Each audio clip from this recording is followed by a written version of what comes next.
Nous sommes très heureux de vous retrouver sur la Pan-African Media TV Afrique. Bienvenue dans le Talk Afrique.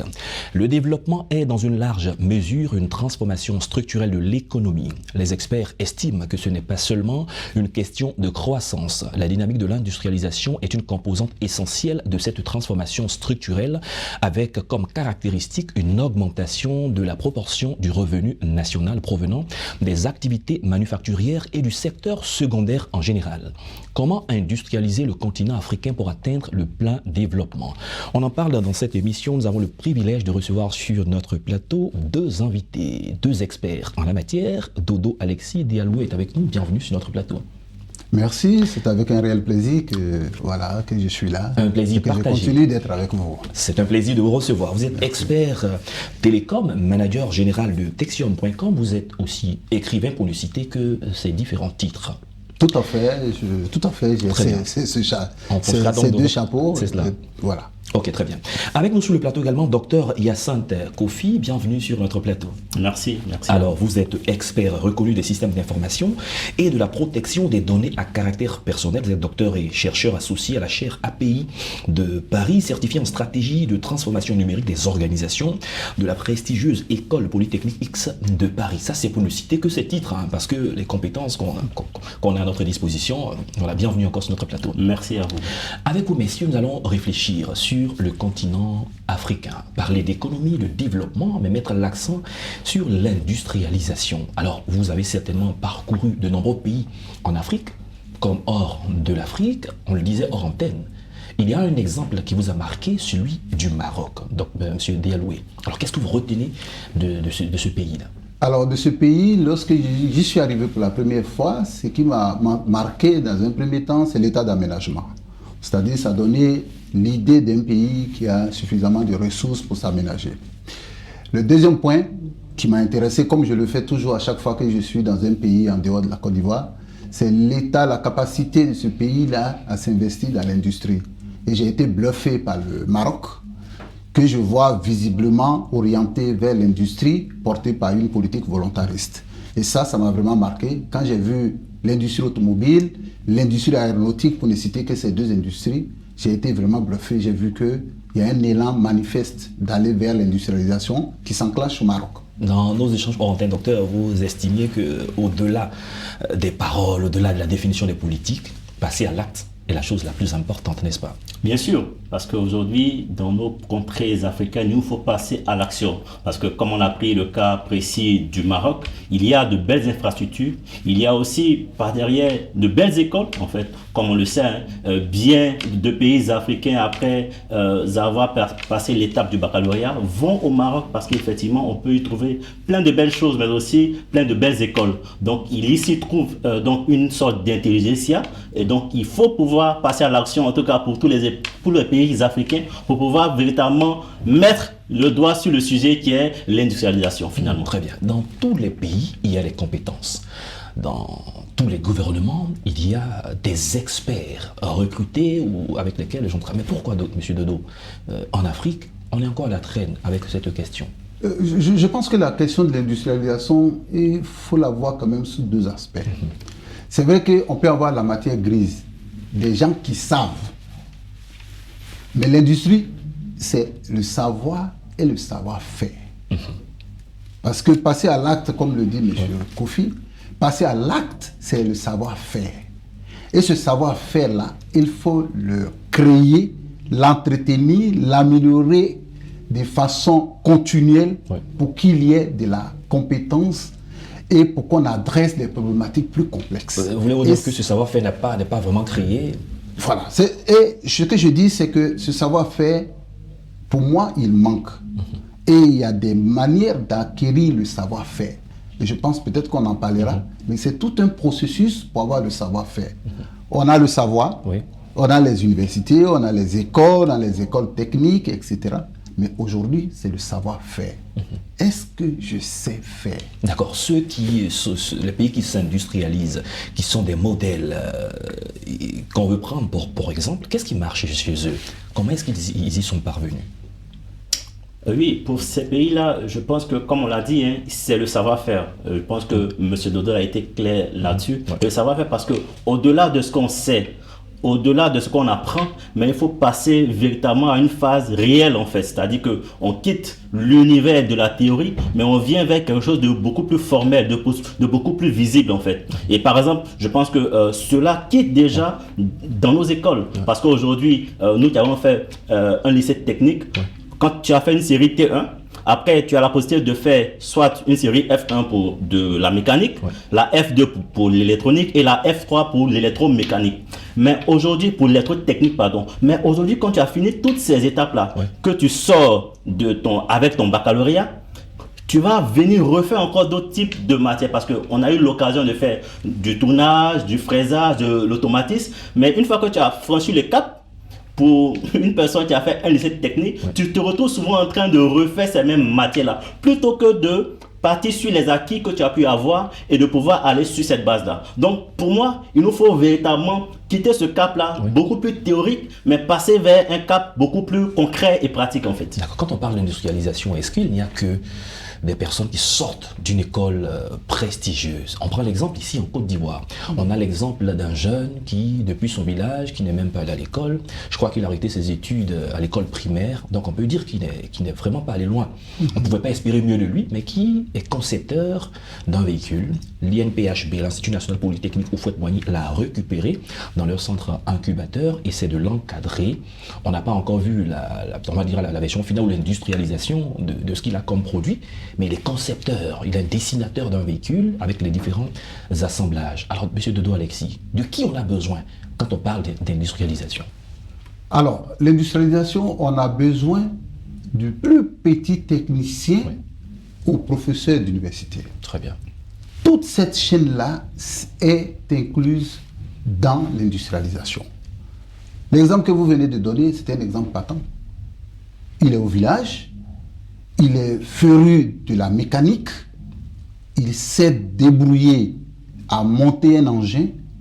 L'INP est venu le prendre pour l'encadrer avec ses élèves ingénieurs et techniciens supérieurs pour que son idée, qui avait été plus ou moins matérialisée dans son village, devienne une voiture à 4 roues qu'on démarre même avec son smartphone, etc. Donc ça veut dire qu'on a besoin de toute cette compétence-là dans la chaîne. Prenons une chaîne d'automobile. Mais les ouvriers qui vont travailler dans la chaîne automobile, on ne va pas demander des bacheliers ni des ingénieurs. Non. Mais ils ont appris dans les lycées techniques et les centres de formation et ils viennent à leur niveau de connaissance appliquer cela dans l'industrie. Donc toute la chaîne est importante dans l'industrialisation. C'est pour cela que quand on veut s'industrialiser, on construit le système pour s'industrialiser selon le secteur d'activité sur lequel, par exemple, on pense être à la pointe. Et là, on construit toutes les ressources humaines importantes, indispensables à cette chaîne-là. On les construit et quand le moment arrive, cette ressource humaine-là, elle est prête à travailler sur les chaînes de production. Par exemple, si on prend l'industrie manufacturière, bien entendu. Docteur Yassane, beaucoup de personnes sont unanimes et le disent, les économistes comme ceux qui ne sont pas économistes, qu'il n'y a pas de développement sans industrialisation. Alors, pour ceux qui nous écoutent, qui ne comprennent peut-être pas, ça veut dire quoi concrètement? De façon concrète, quand on parle de l'industrialisation, c'est dire qu'on va prendre un processus qui va être agricole ou qui va être à un certain niveau rudimentaire et on va passer à une autre étape qui va être une étape beaucoup plus industrielle, on va dire, mais qui va tenir compte d'un certain nombre d'écosystèmes. Donc là, on va pouvoir mettre en œuvre des machines, on va pouvoir mettre en œuvre la technologie, mais de sorte à pouvoir le mettre, cet écosystème, dans un environnement qui est beaucoup plus général en fait. D'accord, ça veut dire quoi? Pour l'exemple de ce jeune qui est dessinateur, concepteur de véhicule, c'est un prototype qu'il a créé. Il ambitionne d'en créer plusieurs.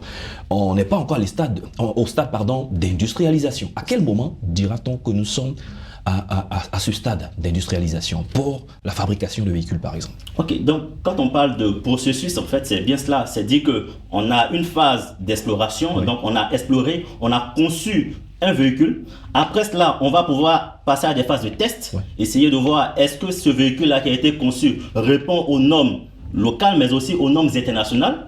Une fois qu'on a passé toutes les batteries de test, en ce moment-là, on va pouvoir utiliser une zone beaucoup plus précise en fait, un projet pilote. Une fois que ce projet pilote est bien sécurisé et bien huilé, alors on va passer à une étape de généralisation ou du moins de globalisation. Donc dès l'instant où on sera capable de pouvoir l'utiliser localement, mais aussi à l'extérieur de notre environnement, en ce moment-là, on aurait acquis un niveau important d'industrialisation. D'accord, l'industrialisation, allez-y monsieur. Alors, pour répondre un peu aussi sur le cas de ce véhicule-là, quand vous prenez un véhicule, il y a des différents constituants du véhicule.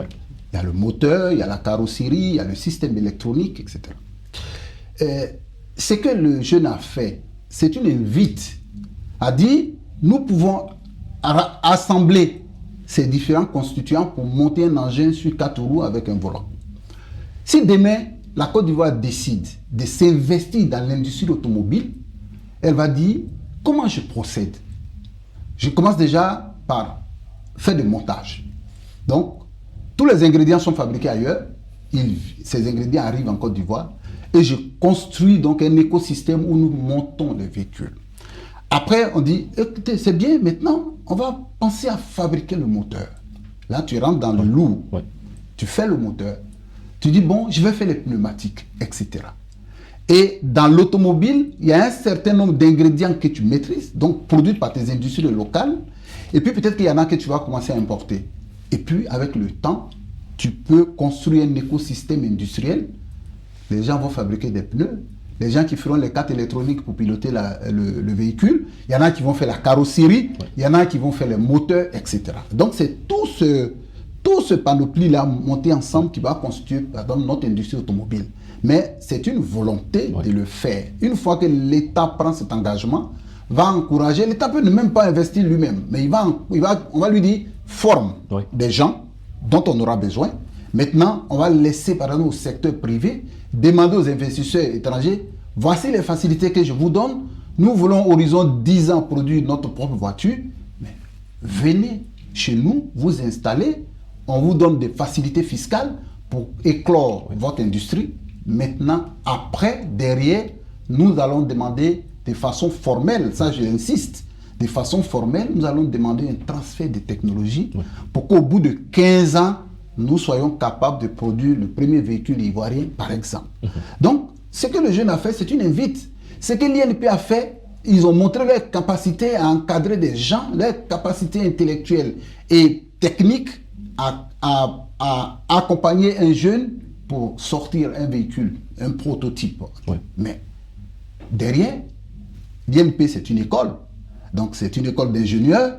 Donc, ils ont cette capacité. Maintenant, est-ce que, de façon volontaire, nous voulons cette industrie? Le nous, c'est qui? Nous, c'est l'État de Côte d'Ivoire. Très bien. Nous, c'est les opérateurs économiques. Les opérateurs économiques ont dit, on veut le faire, mais il faut qu'il soit poussé par l'État. Parce que tu ne peux pas aujourd'hui sortir un véhicule ivoirien qui va rivaliser avec les véhicules, j'allais dire, même chinois ou des véhicules indiens, etc.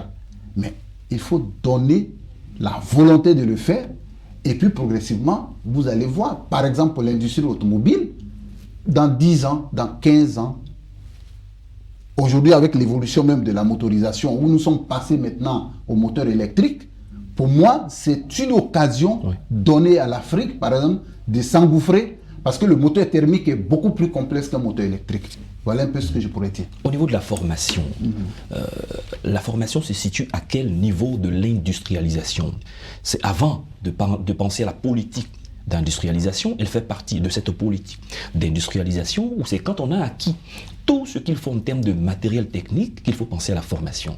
Docteur Hyacinthe. Mais alors, quand on parle de stratégie, je pense que ça se fait depuis la base. Donc, qui parle de stratégie, pas de co-construction. C'est dire qu'on va regarder dans notre écosystème toutes les parties prenantes qui vont agir sur cet écosystème-là. Et puis pouvoir construire un plan qui va embarquer l'ensemble de ces parties prenantes-là. Donc, la formation, c'est quelque chose qui est embarqué en fait dans la stratégie. Donc, c'est dire que si je suis un pays africain, et comme on le sait, hein, le top 5 des pays africains en termes d'industrialisation, comme on le connaît, on a l'Afrique du Sud, on a le Maroc, Après le Maroc, on va aller vers l'Égypte. Après l'Égypte, on va aller beaucoup plus vers la Tunisie et terminer pour le top 5, en tout cas vers l'île Maurice. Mais tous ces 5 pays-là qui font le top 5, ils ont bâti une stratégie qui est assez robuste en fait. Donc, qui va embarquer l'ensemble du collectif. Donc, la formation me dit, comme on l'a pris le cas tout à l'heure avec M. Dodo, si j'ai un projet de construction dans l'horizon 20-40, d'avoir une industrie automobile, mais c'est quelque chose que je vais embarquer déjà depuis l'État. Donc c'est quelque chose qui va embarquer l'ensemble des parties prenantes. Donc pour moi, la formation, elle est incluse dans la stratégie nationale justement du développement, dans laquelle est incluse aussi notre politique globale d'industrialisation. Si en Afrique, 70% environ de la population est jeune et qu'on a des problèmes récurrents de chômage, est-ce à dire que l'industrialisation est une aubaine pour résorber cette question de chômage, docteur Hyacinthe? Bien sûr, j'allais dire même que l'industrialisation est plus qu'une aubaine, c'est quelque chose qu'il faut saisir à bras le corps. Parce qu'aujourd'hui, quand on parle de l'industrialisation, on a plusieurs entités dans l'écosystème de l'industrialisation. Donc ça veut dire que déjà, sur la partie formation, les jeunes doivent savoir quelles sont les formations les plus avenantes, quelles sont les formations vers lesquelles on doit aller, de sorte à ce qu'après ces formations-là, on soit capable d'être embarqué dans l'ensemble de l'écosystème de l'industrialisation. Donc ça, c'est une première chose. En plus de cela, quand on a dit, on a parlé du cas concret de ce jeune-là, et bien sûr, on a tout ce qui va être lié à l'entrepreneuriat. Parce qu'aujourd'hui, c'est vrai qu'on a cette façon-là de vouloir travailler forcément dans un bureau, mais non, c'est pas que. On a plusieurs choses qui sont créées. On attend beaucoup peut-être de l'État, mais c'est à nous, comme on l'a dit, de passer à l'action. De dire, comme ce jeune-là, qui a une possibilité de pouvoir mettre en place quelque chose. Mais aussi à côté, on a d'autres personnes qui sont des entreprises ou des écoles qui vont pouvoir détecter ces talents-là et les accompagner en fait. Donc, je l'ai dit tout à l'heure, c'est une action de co-construction. Donc, en définitive, l'industrialisation est véritablement une aubaine qu'il faut saisir aussi bien par l'État, mais aussi par la population en fait, et les entités de formation. D'accord, une aubaine qu'il faut saisir. On a parlé du secteur privé, les banques. À quel niveau le secteur privé doit prendre cette question à bras le corps et s'y investir? Mais vous savez, le privé, il est défini comme l'entité qui a pour vocation de faire du business. Et le secteur privé saute sur les occasions qui peuvent lui permettre de faire du business, mais dans un écosystème favorable à ce business. On peut être très ambitieux. Par exemple, si nous revenons toujours sur le cas de l'automobile, et comme le docteur Kofi l'a dit, mais c'est toute une stratégie. Si tu veux faire de l'automobile et que tu n'as pas d'électricité suffisante, comment tu vas faire tes Plusieurs secteurs sont vraiment liés. Voilà, tous les secteurs sont liés.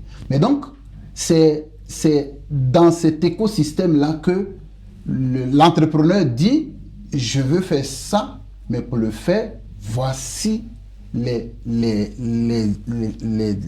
comment je vais le dire, voici ce qu'il faut pour démarrer. Donc, dès l'instant où cet agrégat-là est constitué, l'entrepreneur, il vient regarder l'écosystème, il voit qu'il y a de la marge et qu'il y a un potentiel clientèle sur la base, il va se jeter.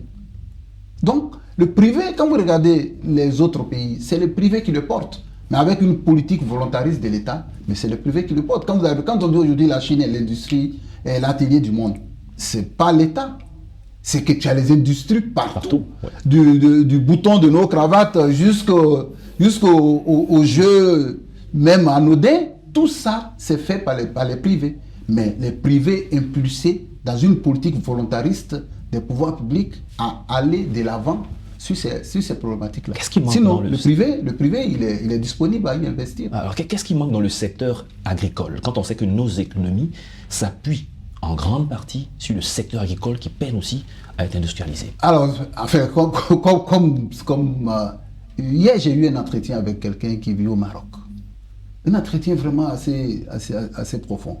Et qui me disait, dans les villages, les gens qui produisent des oranges, qui produisent des mangues, ils ont été formés à produire dans le Maroc des petites unités de transformation, oui, pour que le vendeur, le producteur de mangue ou le producteur d'anarcade, par exemple, chez nous, oui, dans le village, je prends entité village, oui, je ne suis même pas à l'échelle d'une sous-préfecture, oui, village, qu'ils sortent du village avec un produit déjà fini, emballé avec les normes sanitaires qu'il faut. On ne pense pas aux pertes de récolte là-bas. Voilà. Vous voyez? Donc ça veut dire que dans les villages, cette économie locale va créer de la richesse et vous allez voir, les villages se sont transformés. Parce que je lui ai posé la question, quel est l'état des villages au Maroc? Il m'a dit, c'est des petites villes.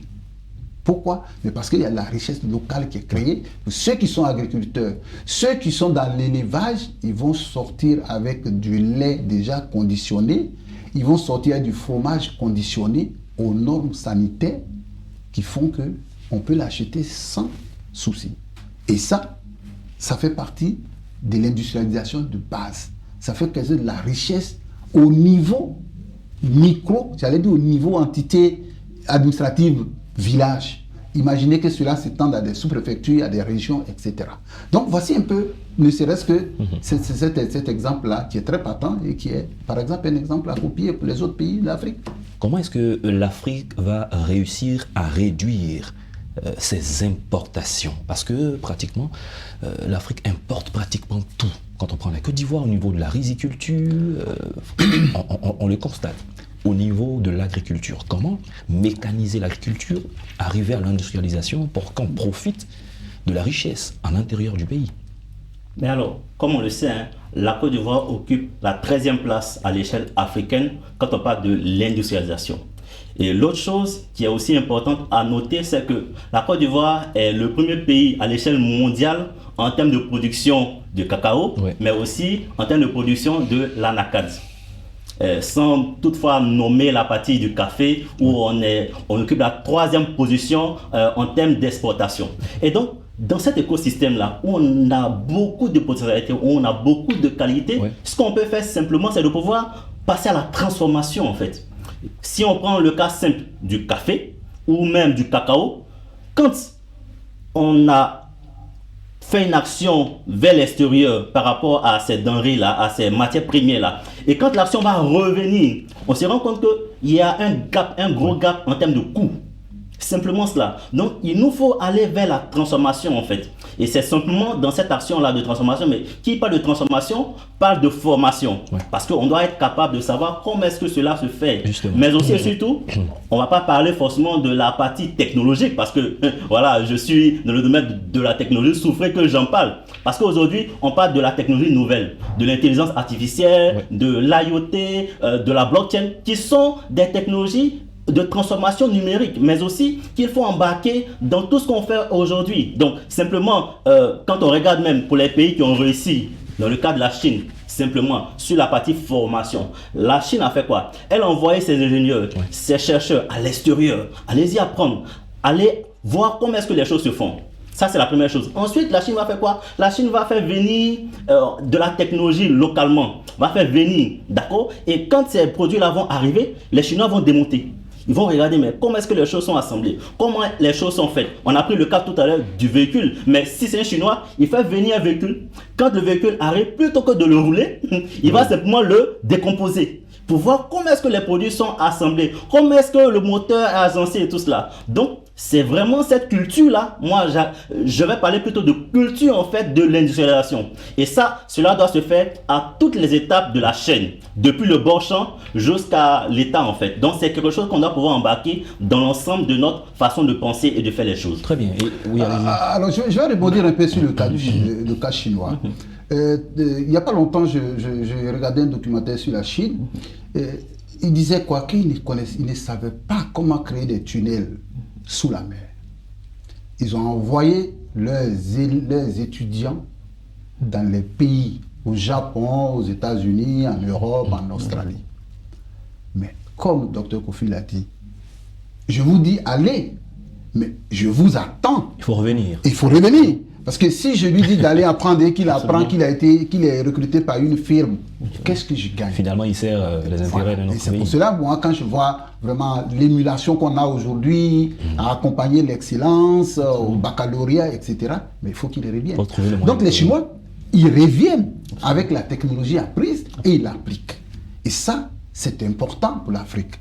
Il ne faut pas, par exemple, distribuer des bourses aux meilleurs élèves qui font X, qui font les grandes universités à travers le monde, Mais s'ils ne viennent pas... Alors pourquoi ces derniers ne reviennent pas? C'est le contexte qui n'est pas approprié, c'est la politique qui n'est pas bien huilée à ce niveau. Oui, mais c'est deux le choses. patriotisme. Oui, je vous comprends, il y a deux choses. Quand je vais avec en quelle mission? Ouais. Qu'est-ce qu'on me dit d'aller apprendre? C'est ça aussi, c'est important. Si tu es brillant et que je te donne une bourse pour dire que quand tu es bon, on t'accompagne à aller étudier aux États-Unis ou en France, mais qu'est-ce qu'on gagne? Quand tu vas avec un objectif. Par exemple, on veut développer l'industrie automobile, toi, tu iras faire un doctorat sur les moteurs électriques. Toi, tu iras peut-être faire un doctorat sur l'intelligence artificielle, etc. Mais c'est, Dr Kofi l'a dit, c'est toute une stratégie pour dire, je forme les ouvriers, les techniciens, les ingénieurs, les docteurs, mais dans la chaîne cohérente. Ouais. Parce que si tu as la bourse que tu ne reviens pas, on perd. C'est une perte. Exactement. Tu es allé pour tes propres intérêts. Tu es allé pour tes propres intérêts, l'État a subventionné. Et j'écoutais quelqu'un qui me disait, il faut que les gens qui partent et qui ne reviennent pas, mais les entreprises qui les emploient payent les États qui les ont formés avant de les faire partie.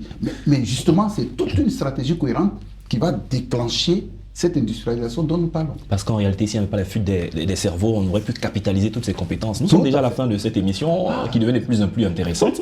On aura l'occasion d'aborder d'autres aspects liés effectivement à l'industrialisation, comment passer à l'acte, les bons modèles. On y reviendra certainement. Merci Dodo, Alexis et Dialoué d'avoir été sur notre plateau. Après, c'est vous qui vous remercie. Je suis heureux de partager le plateau avec Dr Kofi. Vraiment, la jeunesse prend la relève. Merci. Et que Dieu soit loué. Vous êtes encore jeune. Merci, vous êtes expert télécom, manager général de Texium.com et écrivain. Merci à vous, docteur Hyacinthe Kofi. Vous êtes expert reconnu des systèmes d'information et de la protection des données à caractère personnel, docteur et chercheur associé à la chaire API de Paris. Pour ne m'arrêter qu'à ces titres. Merci pour votre contribution. C'est la fin de cette émission. Merci à tous de l'avoir suivi. Bonne suite de nos programmes sur Médian TV Afrique.